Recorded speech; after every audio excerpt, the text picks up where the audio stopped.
सकता है, वो है मोदी जी अपने पद से इस्तीफा देके। कुछ लोग देश के प्रधानमंत्री का इस्तीफा मांग रहे हैं। मैं भी मांग रही हूँ। ऐसे निकल जाओ भोसड़ी के।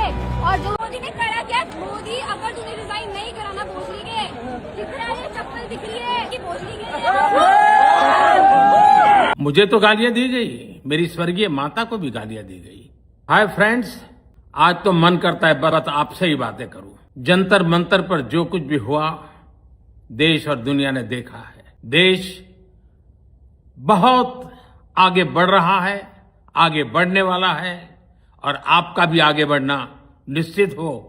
कुछ शरारती बच्चों ने भद्दी भद्दी गालियां बोली कि हमारी बेटियां इस प्रकार की भाषा कैसे बोल सकती हैं, लेकिन समय है इन बच्चों को गले लगा करके राह दिखाने का। ये गुमराह बच्चे हैं, उनको राह दिखाना हमारा काम है। उनको सजा देना, अदालतों के चक्कर कटवाना, समाज में उनको प्रताड़ित करना, इससे हम परिस्थितियां नहीं बदल पाएंगे। मैं उन्हें माफ करना चाहता हूं। समाज भी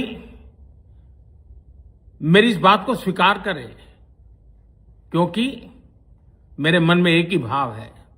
आजकल के ज़ेन ज़ेड को क्या हो गया है भाई, मैदान में आते हैं, कैमरा पकड़ते हैं और कुछ भी बोलने लग जाते हैं। प्रधानमंत्री मोदी को बीजेपी को जिससे भी दुश्मनी है उसे गंदी गंदी गालियां देने लगते हैं और बाद में भूल जाते हैं कि इसका इल्जाम क्या होगा। दिल्ली में हुए प्रदर्शन के बाद देश की राजनीति भी गर्मा गई। लोगों की नजर सिर्फ प्रदर्शनकारियों पर नहीं बल्कि केंद्र सरकार पर भी टिक गई। सवाल उठने लगे कि आखिर इस पूरे मामले पर प्रधानमंत्री नरेंद्र मोदी और गृह मंत्री अमित शाह का क्या रुख है। सरकार की ओर से लगातार यह कहा गया कि कानून व्यवस्था बनाए रखना प्राथमिकता है और किसी भी मुद्दे का समाधान लोकतांत्रिक प्रक्रिया के तहत होना चाहिए। वहीं विपक्ष ने सरकार की नीतियों और कार्रवाई पर सवाल उठाए। अब सबसे बड़ा सवाल यही है कि क्या सरकार प्रदर्शनकारियों की मांगों पर कोई बड़ा फैसला लेगी या फिर यह विवाद आगे भी जारी रहेगा। आने वाले दिनों में सरकार के कदम और आधिकारिक बयान इस पूरे मामले की दिशा तय कर सकते हैं। अब जंतर मंतर पर अपने आप को ज़ेन ज़ेड कहने वाले लोग किस तरह की गालियां दे रहे थे सरकार को। तमाम बीजेपी नेताओं को गंदी गंदी गलियों से सम्मानित किया गया, लेकिन उस वक्त शायद यह जोश में होश खो बैठे थे। इन्हें अंदाजा नहीं था कि वीडियो वायरल होगा तो मेरा क्या होगा।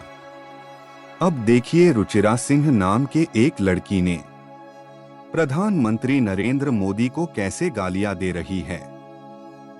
ऐसे ऐसे शब्दों का इस्तेमाल कर रही थी कि ना हम आपको सुना सकते हैं ना दिखा सकते हैं। लेकिन जैसे ही उसका वीडियो वायरल हुआ, चारों तरफ हंगामा हो गया। लोगों ने उस पर कार्रवाई की मांग की। हर किसी का खून खौल उठा कि ये देश का भविष्य हो सकता है। इस तरीके का भाषा इस्तेमाल कर रहे हैं लोग।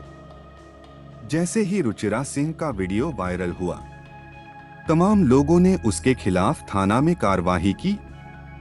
यानी योगी के पुलिस ने अब इस पूरे मामले पर एक्शन लिया और अब कहा जा रहा है कि जल्द ही उसकी गिरफ्तारी भी होगी।